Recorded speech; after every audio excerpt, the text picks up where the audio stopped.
Salut à tous. Juste pour réagir à un commentaire, une remarque qui a été faite par un commentateur. Donc, comme vous pouvez le voir à droite, donc il dit que la messe noire au Vélodrome aura lieu le jour de l'équinoxe d'automne, le 23 septembre. Certainement pas du hasard. Eh bien, tout à fait, hein. Je pense que bon, ça fait du bien déjà de. C'est sympa de voir qu'il y a des gens qui suivent, qui ont compris un peu le thème de ma chaîne, de faire les liens avec voilà, avec les choses surnaturelles. Évidemment, dans les choses, enfin, on regarde les choses de l'occultisme, des ténèbres, mais j'apporte aussi enfin surtout, je fais des références à la providence et à la lumière. Évidemment, il faut pas passer son temps qu'à regarder ces choses-là. Voilà, parce qu'après on se fait infecter, voilà, et puis l'âme a besoin de lumière, la lumière du Christ, la lumière de Dieu, notamment distribuée, donnée par les mains lumineuses de Sainte Marie.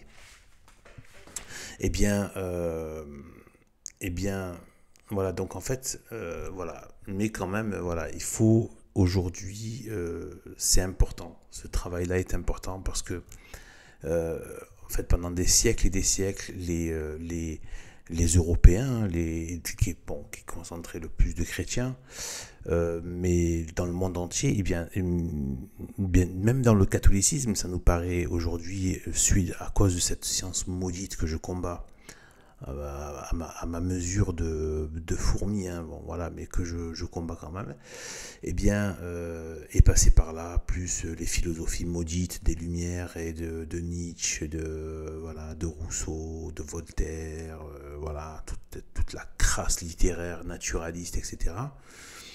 Eh bien, en gros, c'est l'Européen apostat, quoi, hein, en gros, c'est ça.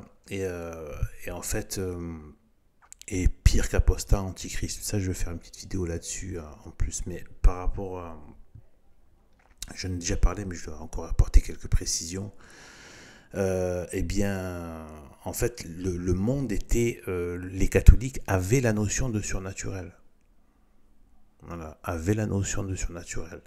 Il y avait des tonnes d'aspects de la vie qui étaient liés, ne serait-ce que les bénédictions, etc.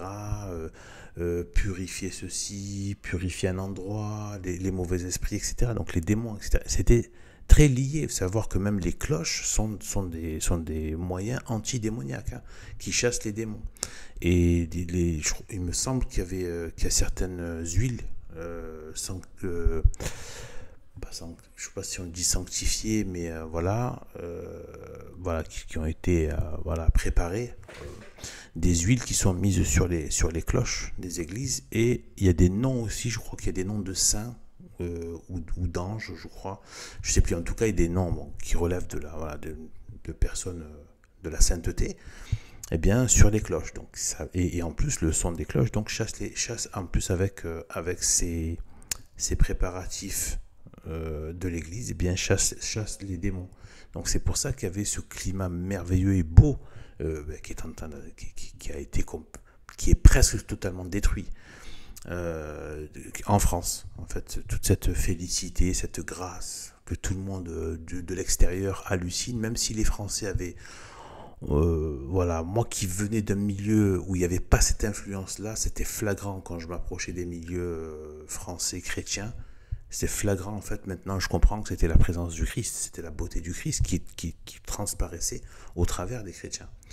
Et en fait, mais souvent, des fois, les catholiques ne se rendent pas compte à quel point ils sont gracieux de l'extérieur. Voilà. Mais ça suscite aussi de la haine. Il ne faut pas croire que ça suscite que genre une sorte d'admiration. Ça suscite aussi de la haine parce que forcément, vous faites un effet. Voilà, c'est un peu comme bien souvent. Voilà, c'est un peu un exemple un peu trivial, mais voilà, souvent. Dans les femmes du monde et les femmes du siècle, dès qu'elles voient une fille belle, elles ont la haine parce qu'en fait, des fois, ça leur envoie leur niveau de beauté à elles. Donc voilà, des fois, voilà, c'est bon, vous voyez ce que je veux dire. Donc en fait, le côté surnaturel est très important maintenant à prendre en compte. Donc du coup, nous, on a perdu ça avec une sorte de cette sécularisation, ce matérialisme, etc., plus les philosophies maudites dont je parlais. Eh bien, donc en fait, on oublie. Donc là, c'est important pour les chrétiens des derniers temps, parce que maintenant on est dans les derniers temps, et qu'on va droit à l'antéchrist, c'est important d'avoir, même si le but c'est d'aller droit au Christ et à Dieu, mais c'est juste que dans l'histoire de l'humanité, que ce soit nous, là, de notre génération, du vivant, de ceux qui sont là pendant les 10, 20, 30, 40 ans à venir, et ou nos enfants. Moi, franchement, ça me fait flipper aussi, tous ceux qui ont des enfants, parce qu'on sent que ça va pas traîner cette affaire. Donc bon, voilà. Bref, c'est dur. Donc en fait, il faut avoir cette notion de l'occulte. Ces notions de l'occulte, ces travail occulte, mais tout en s'abreuvant et en tenant son chapelet, en priant pour les vertus théologales, les grâces, etc. et tout, avoir une vie de prière, une vie intérieure. Et bon, après, moi, en tout cas, c'est vrai que je le vis plutôt bien parce que je fais ça, justement. Si maintenant je mettais mon nez là-dedans et que je regardais que ces stratagèmes démoniaques, il y a de quoi devenir voilà, complètement, voilà, quoi, voilà, enténébré et voire désespéré, et voilà, et déprimé gravement. Donc en fait, ce qu'il faut, c'est moi s'abreuver, voilà, euh, voilà, une eau, voilà, l'eau du puits de la Samaritaine, voilà, mais pas celui-là, mais l'eau que donne, voilà, Dieu, qui étanche vraiment notre soif de vie. Et donc en fait, eh bien en fait là en fait oui, voilà, c'est juste une petite réaction comme ça par rapport notamment à cette histoire d'équinoxe. Bah effectivement, hein, donc bon bah j'ai pas tant cherché que ça. De toute façon, d'instinct, sans même avoir besoin de fouiller, eh bien ça sent pas bon, hein, voilà. Un jour d'équinoxe, effectivement, c'est bien le 23 septembre, un jour d'équinoxe. Et en fouillant juste un petit peu, j'ai fait une petite recherche, je suis tombé sur le fait que, voilà, en fait, chez les satanistes, notamment, quand même, le plus gros mouvement sataniste d'Aleister Crowley, un de ces deux livres, enfin, un de ces deux livres dogmatiques, où où il rentre dans les détails de la magie, des pratiques occultes, etc. et tout, et d'autres choses, bon voilà, de ce qu'ils font, bref. Donc en gros, en fait, il s'appelle Equinox, vous pouvez vérifier, hein. Donc Aleister Crowley, un de ses livres les plus importants, c'est Equinox. Donc c'est clairement lié au satanisme, hein. Forcément c'est un sataniste avéré, voilà.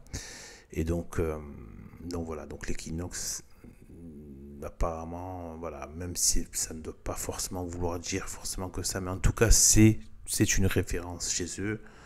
Faut faire attention, des fois tout n'est pas forcément mauvais, mais souvent c'est repris et perverti, comme l'œil avec le triangle, enfin le triangle avec l'œil au milieu, c'est l'œil de la providence, de la Sainte Trinité, que Dieu est toujours là, en fait, mais en fait après ils ont mis cet œil mauvais, l'œil d'Horus, en fait pour pervertir et pour remplacer avec l'œil du diable et les fausses lumières du diable. Ce sont des fausses lumières, en fait ils projettent des ténèbres qui ont l'air de loin, un artifice comme ça, qui ont l'air d'être de la lumière, mais en fait dès qu'on rentre dans cette soi-disant lumière, en fait on en rentre dans d'épaisses ténèbres. Voilà. Donc voilà, c'est important d'avoir maintenant cette lecture surnaturelle des choses, ce que j'essaie d'apporter à la mesure de ma chaîne, hein, qui fait qui fait 3 vues, mais bon, qu'est-ce que vous voulez, c'est la censure. C'est comme ça, c'est la censure. Et puis c'est bien comme ça, si ça ne doit pas être autrement, voilà quoi. Parce que bon, en tout cas, c'est clair que c'est la censure. Ça fait 1 an que je fais du contenu, que je fais du travail j'essaie d'apporter quand même de la qualité, etc. C'est absolument pas normal. C'est bien sûr que c'est complètement bloqué, parce que je touche à tous les sujets inadmissible pour le système.